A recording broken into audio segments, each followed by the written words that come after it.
All right, let's see. Welcome to week 14, which covers chapter 12. With the judiciary, we're talking about the federal courts, right? Why are they designed to be kind of above politics? In a functioning democracy, the law exists to punish people who violate the law. The danger of politics is that these kinds of political conflicts can spill over from electoral competition into the application of the law. When the law is functioning effectively, you go to jail for murder, rape, theft, or fraud. You don't go to jail because you oppose someone else in a politically powerful position. So the danger of the law being taken up and used as a political cudgel against opponents is that it represents a fundamental threat to democratic governance. But what to do if a political figure, say the president, is breaking the law? How do you apply the law without while avoiding the perception that you are politicizing the law? So let's talk about some of the issues raised in this chapter. Has anyone ever said to you, don't make a federal case of it? What's the distinction between federal and state law? If you've ever been in another state, say Kansas, Missouri, or Texas, and decided you wanted to buy some craft beer there and you bring it across state lines to enjoy at home, is that a potential violation of federal law? If you think about our discussion of federalism from week 2, part of the jurisdiction of the federal government is to regulate interstate commerce between and among the states. So potentially, yes. Now, typically, they're not going to arrest you for that. Another example, did you know it's a federal crime to transport minors across state lines? If you're a member of a church group and you transport a girls' choir from Oklahoma to Arkansas to perform in a Sunday service, you could, at least in theory, be committing a federal crime. Why is the federal government worried about the transport of minors? It has a lot to do with how the mafia operated in the early part of the 20th century. A big part of organized criminal organizations' business model was prostitution. They got young girls in big eastern cities like Boston and New York City and Philadelphia hooked on drugs and alcohol and drove them from the East Coast to Chicago or Kansas City or Las Vegas or one of the other territories they controlled. If you were lucky, you might end up working in a club, maybe even become an actress if you were in Los Angeles. And if you were less lucky, you'd wind up on the streets. Congress passed a law that enabled the FBI to go after the mafia on those grounds. And I should also note that the federal law was also used to jail African American men traveling with white women, back when our laws were a lot more racist. Another important issue addressed in this chapter are the different levels of courts in the federal judiciary. At the lowest level, you have the 94 federal district courts, occupied by roughly 678 district court judges. These courts exercise original jurisdiction, which means that if prosecutors determine that a federal judge has been, that a federal law has been violated, that's the starting point. If a defendant loses at the district level, then they go to jail, but they can appeal the ruling to the appellate courts. So what does it take for a defendant to win an appeal at that level? In the middle tier of the federal judiciary are the circuit courts of appeal, which include 11 regional districts. In this instance, Oklahoma is located in the 10th Circuit Court of Appeals. There's also the 12th Circuit, which covers the District of Columbia, and because of its location is where many of the most important appeals are heard. And then there is the 13th Circuit Court, which deals with patents, trademarks, international trade, and claims against the federal government. About 20% of all district court and federal agency cases are reviewed at this intermediate level. There are 179 circuit court judges, which make a salary of about $215,000 a year, which is pretty good living.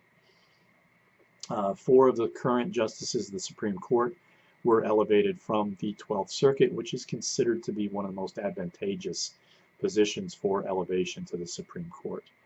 At the top of the federal judiciary is the Supreme Court. What does Article 3 of the Constitution mention about the Supreme Court? What legal power does it vest in the Supreme Court?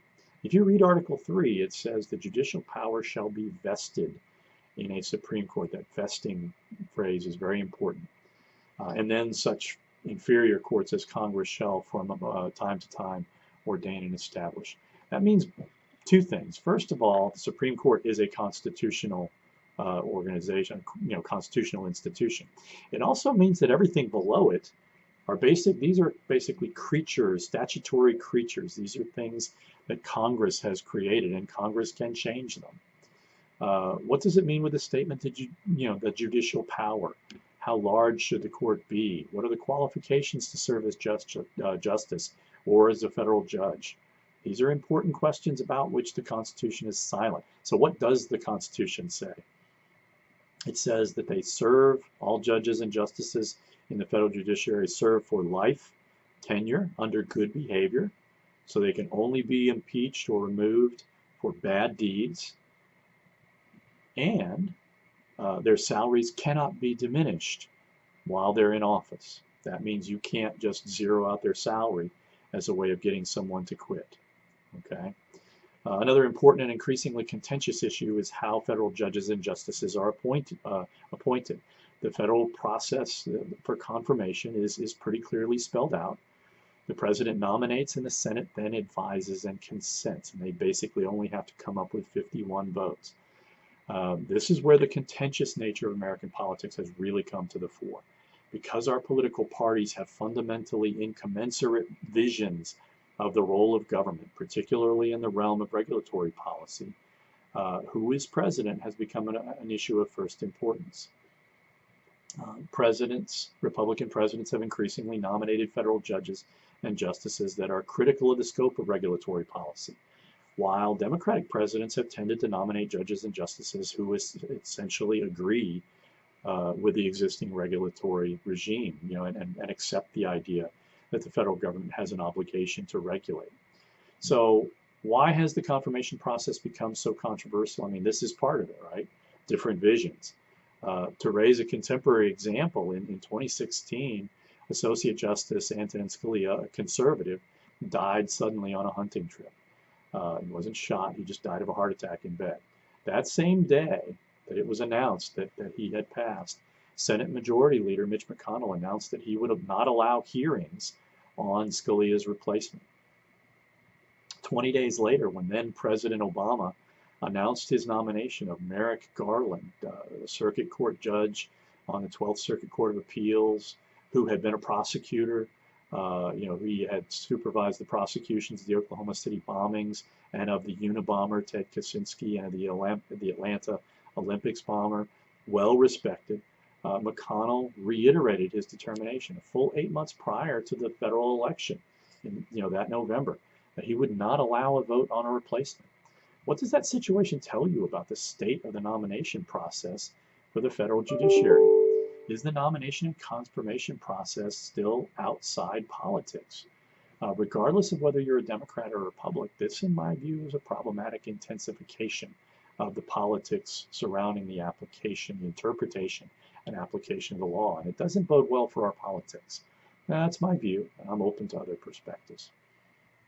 This past summer, the sudden retirement of Associate Justice Anthony Kennedy and Donald Trump's nomination of D.C. Appeals Court Judge Brett Kavanaugh again sparked controversy over allegations leveled against Kavanaugh that while in high school he had sexually assaulted a classmate, and while at Yale he apparently exposed himself to classmates, other classmates. Kavanaugh's fiery defense accused Senate Democrats of engaging in character assassination. Why has, again, the confirmation process become so bitterly contentious? What can be done to lower the temperature and ensure that the focus of the nomination process is on judicial qualifications and not partisanship? I'll close with a brief discussion of judicial philosophy. The text discusses the difference between judicial restraint and judicial activism. Now, nearly all judges describe themselves as advocates of judicial restraint. That again reflects the norms within the legal communities, that judges are supposed to merely interpret the law, and they're not supposed to get caught up with making law, what the legal community describe as obiter dicta, ruling from the bench. The reality is that there's plenty of activism on both sides of the judicial aisle. When Barack Obama was president, conservative members of the Supreme Court were far more likely to engage in judicial activism, striking down actions they deemed to be beyond the constitutional scope of the executive branch. And now that Donald Trump is president, progressive judges are far more likely to strike down and issue stays on his more aggressive attempts to restrict immigration from certain parts of the world on the grounds that they are innately discriminatory in nature. So what do you think? Do you believe in judicial restraint? If you were a federal judge or justice, do you think you would consistently avoid striking down laws even if you believed that they violated the Constitution? Consistency is tough when you think that the other side isn't playing by the rules. And that's sort of where we're at right now. So, all right, hopefully I've given you plenty to think about and discuss over the course of this week. As always, if you have any questions or if you have any difficulty understanding anything in the text or anything in my mini lecture, please don't hesitate to contact me or ask a question in the forum. Let's have a great week and have a good discussion.